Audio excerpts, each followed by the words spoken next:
పైసా పైసా ఏం చేస్తావంటే ప్రాణ స్నేహితుల మధ్య గొడవలు పెడతాను, కుటుంబ సభ్యుల మధ్య విభేదాలు సృష్టిస్తాను, అవసరమైతే ప్రాణాలు సైతం తీస్తానంటూ చెప్పినటువంటి సామెత ఒకటి ఆచరణలో ఉంది. సరిగ్గా అట్లాంటి సామెతనే ఆచరణలో పెట్టాడు జైరాబాద్కు సంబంధించినటువంటి ఓ యువకుడు.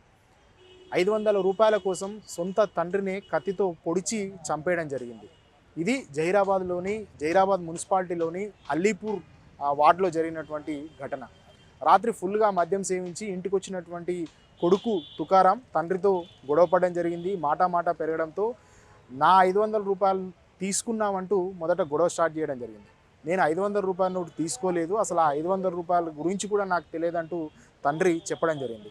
ఈ నేపథ్యంలోనే ఇద్దరి మధ్య మాట పెరగడంతో ఆ మాట వరుసకు తండ్రి ఒక మాట అనడం జరిగింది. నేను 500 రూపాయల నోటు తీసుకోలేదు, ఒకవేళ తీసుకుంటే నన్ను చంపేయు అంటూ కూడా మాట వరుసకు అనడం జరిగింది. సో దీన్నే సీరియస్గా తీసుకున్నటువంటి కొడుకు మద్యం మత్తులో ఉన్నాడు, ఫుల్గా తాగున్న నేపథ్యంలో పక్కనే ఉన్నటువంటి కత్తి తీసుకొని తండ్రి శంకర్పై ఇష్టానుసారంగా దాడి చేయడం జరిగింది.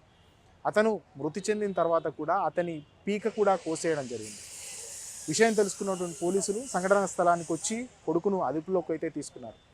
సో మద్యం సేవించిన తర్వాత మనుషులం అనే విషయాన్నే మర్చిపోతున్నారు చాలామంది. మన పక్క తేడా అనేది ఏది లేకుండా మద్యం మత్తులో అసలు ఏం చేస్తున్నారో కూడా తెలియని పరిస్థితి అయితే నెలకొంటుంది.